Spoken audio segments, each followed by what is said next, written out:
ഡൽഹി മുഖ്യമന്ത്രി അരവിന്ദ് കെജ്രിവാൾ അറസ്റ്റിലായപ്പോൾ കേരള മുഖ്യമന്ത്രി പിണറായി വിജയനാണ് ഏറ്റവും വലിയ നെഞ്ചിടിപ്പെന്ന് പി.സി. ജോർജ്.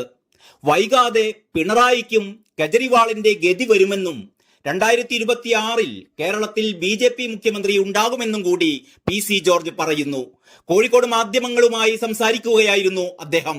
ഡൽഹി മുഖ്യമന്ത്രി ഇപ്പോൾ ജയിലിലാണ്. 7 പ്രാവശ്യം നോട്ടീസ് കൊടുത്തിട്ട് ഹാജരാകാതിരുന്നാൽ അറസ്റ്റ് ചെയ്യുകയല്ലാതെ ഉമ്മ കൊടുക്കണോ എന്നാണ് പി.സി. ജോർജ് ചോദിക്കുന്നത്. മോഷ്ടിക്കുമ്പോഴും പിടിച്ചുപറിക്കുമ്പോഴും ഓർക്കണമായിരുന്നു, കെജ്രിവാൾ അകത്തു പോയപ്പോൾ പിണറായിക്കാണ് ഏറ്റവും വലിയ നെഞ്ചിടിപ്പ്. പിണറായി വിജയൻ പേടിച്ചിരിക്കുന്നു. ഉടൻ പിണറായിക്കും കെജ്രിവാളിന്റെ ഗതി വരുമെന്ന് പി.സി. ജോർജ് പറയുന്നു.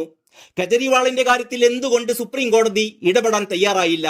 നോട്ടീസ് പരിഗണിക്കാതെ അഹങ്കരിച്ച് നടന്നതിനാണ് അറസ്റ്റ്. എന്തിന് മദ്യനയം തിരുത്തിയെന്ന് അദ്ദേഹം വ്യക്തമാക്കണം.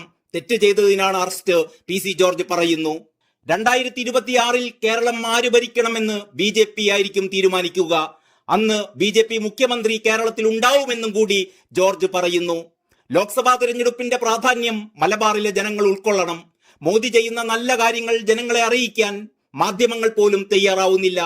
ഹമാസ് കടന്നുകയറ്റക്കാരനാണെന്ന് ഉൾക്കൊള്ളാൻ LDFും UDFും തയ്യാറാവുന്നില്ല.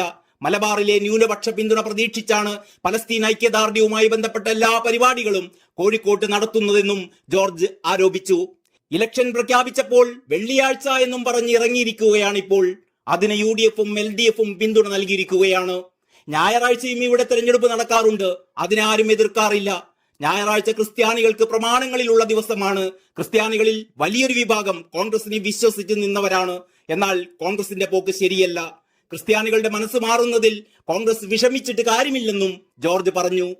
പി.സി. ജോർജ് പറയുന്നത് പോലെ ശരിക്കും കെജ്രിവാളിന്റെ അറസ്റ്റ് പിണറായിയുടെ നെഞ്ചിടിപ്പ് കൂട്ടുന്നുണ്ടോ? ദേശീയ രാഷ്ട്രീയത്തിന്റെ ഗതിവിഗതികൾ സൂക്ഷ്മമായി നിരീക്ഷിക്കുന്നവർക്ക് ഇക്കാര്യം വിശ്വസിക്കാൻ കഴിയില്ല. ഡൽഹിയിൽ ആപ്പിനെ പൂട്ടിയാൽ അതിന്റെ ഗുണം ബി.ജെ.പിക്ക് കിട്ടുമായിരിക്കും. പക്ഷേ കേരളത്തിൽ CPM-നെ പൂട്ടിയാൽ ബി.ജെ.പിക്ക് ആവില്ല ഗുണം, കോൺഗ്രസിനാകും. ഇപ്പോൾ തന്നെ കേരളത്തിൽ UDFന് അനുകൂലമായിരിക്കും വിധിയെഴുത്ത് എന്നാണ് വ്യത്യസ്ത അഭിപ്രായ സർവേകൾ സൂചിപ്പിക്കുന്നത്. ഇനി പിണറായിയെ കൂടി അറസ്റ്റ് ചെയ്യാൻ നിന്നാൽ UDF ഒന്നുകൂടി സ്ട്രോങ് ആവും. അത്തരമൊരു നീക്കം അമിത്ഷായും മോദിയും നടത്തുമോ? വിശ്വസിക്കാൻ ബുദ്ധിമുട്ടാണ്. അതേസമയം ഇത് രാഷ്ട്രീയമാണ് എന്നോർക്കണം. ഒന്നും കൂട്ടിയാൽ ഇവിടെ 2 അല്ല 3ഉം 4ഉം ഒക്കെ ആവാം. രാഷ്ട്രീയത്തിലെ കൂട്ടലുകളും കിഴിക്കലുകളും ഒക്കെ പ്രവചനാതീതമാണ്. എന്തും എപ്പോഴും സംഭവിക്കാം. അതുകൊണ്ടായിരിക്കണം പിണറായി കഴിഞ്ഞ ദിവസം തൃശൂരിലേക്കൊരു മിന്നൽ സന്ദർശനം നടത്തിയത്. പാർട്ടി ഓഫീസിലായിരുന്നു സന്ദർശനം. CPM നേതാക്കളായ MM വർഗീസിനെയും AC മൊയ്തീനെയും PK ബിജുവിനെയും MK കണ്ണനെയും ഒക്കെ പിണറായി നേരിട്ട് കണ്ടു, ചർച്ച നടത്തി.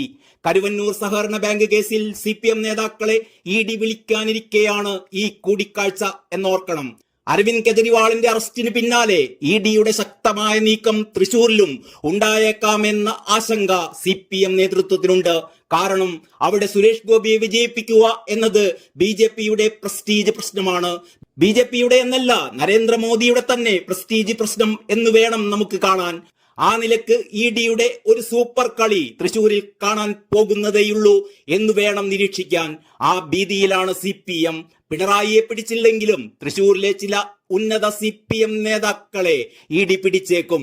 അത് തൃശൂരിലെ മറ്റൊരു പുലികളിയാകും. നമുക്ക് കാത്തിരുന്ന് കാണാം. അതുവരെ നന്ദി, നമസ്കാരം.